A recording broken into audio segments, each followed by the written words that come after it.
Gabriel García Márquez nace y pasa sus primeros años de la infancia en una zona caribeña del norte de Colombia, Aracataca.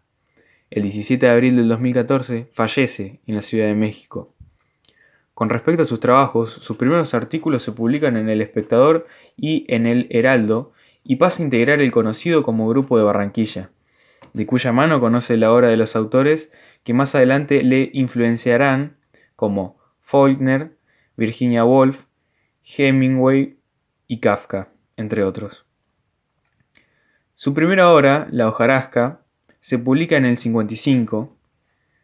En esa misma fecha, viaja a Europa por primera vez y se queda allí 4 años, viviendo en Ginebra, Roma y hasta en París. Durante su estancia en Francia, donde atraviesa dificultades económicas, escribe El coronel no tiene quien le escriba y La mala hora, publicadas en el 61 y en el 62 respectivamente.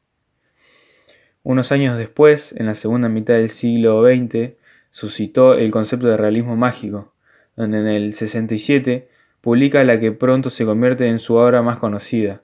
y a cuya escritura dedica más de un año de intenso trabajo. 100 años de soledad. El éxito es inmediato, agotándose la primera edición en apenas unos días, y para alejarse de la fama decide ir a Barcelona, donde vive del 68 al 74. Allí escribe El otoño del patriarca, publicado en el 75, y cuentos como Isabel viendo llover en Macondo, publicado en el 68, o Relatos de un náufrago, publicado en el 70. En los años sucesivos alterna su residencia entre México, Cartagena de Indias, La Habana y París.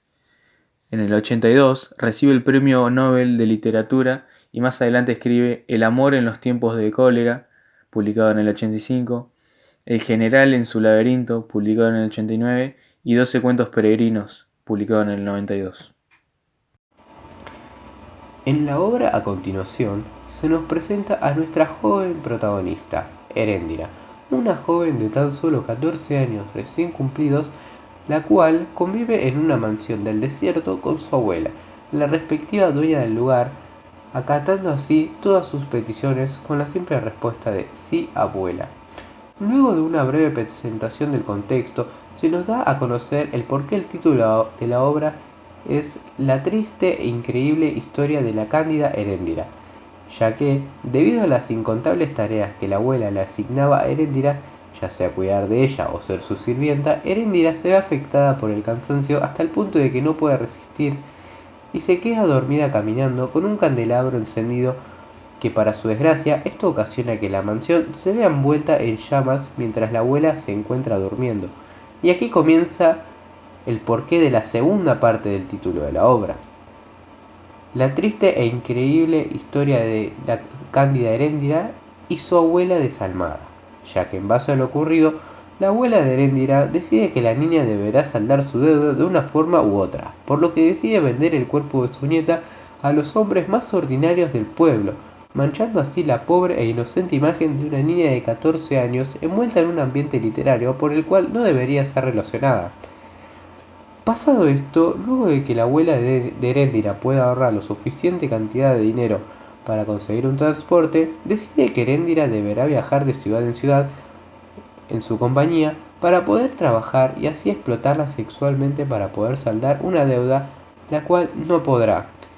Y Heréndira en su camino se ve relacionada con muchos hombres, en particular un joven llamado Ulises, hijo de unos contrabandistas famosos con los cuales la joven se ve enamorada y sus sentimientos son correspondidos, pero por desgracia la abuela quería que Heréndira siguiera su viaje. Heréndira y su abuela se ven intervenidas por fuerzas externas en 3 ocasiones, la primera por unos misioneros de una iglesia, los cuales secuestraron a Heréndira con la excusa de que ella era muy pequeña para la explotación a la cual se veía exhibida, por lo que la abuela decidió acudir distintas formas para poder recuperarla, pero al final Heréndira volvió solamente por su cuenta.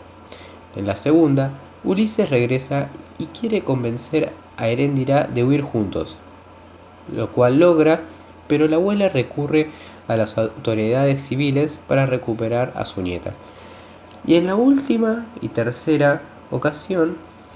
Ulises intenta asesinar a la abuela de Heréndira de 3 formas distintas: con veneno,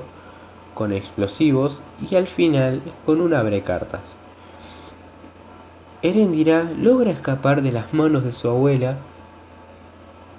y de toda responsabilidad y culpa relacionada con el asesinato de la misma, corriendo así, en el final del libro, hacia la libertad que nunca había tenido. Para concluir, esta obra nos presenta algo distinto a lo que unos estudiantes de secundaria están acostumbrados a leer. Es un abrir de ojos, es una bofetada para reaccionar y comprender que por más ficticios que sean los personajes, estas situaciones en el mundo ocurren. Podrán ser distantes, podrán ser lejanas, pero ocurren. Y es algo lamentable. Además, en el texto se nos presenta una figura que representa la ordinaria figura del hombre masculino en los años del siglo XIX, ya que solo se nos presentan a los personajes principales, Eréndira y su abuela, nadie más como miembros de la familia, por lo que se podría decir que la abuela asume una figura masculina tomando el papel de hombre de la familia, teniendo actitudes insensatas e insensibles sobre su nieta, creando una figura patriarcal hacia la figura de la débil niña y sobre lo manipulable e indefensa que se encuentra la mujer en el siglo XIX ante estas situaciones. Solo queda por decir que no hay mejor frase para describir a esta trama como una increíble y triste historia.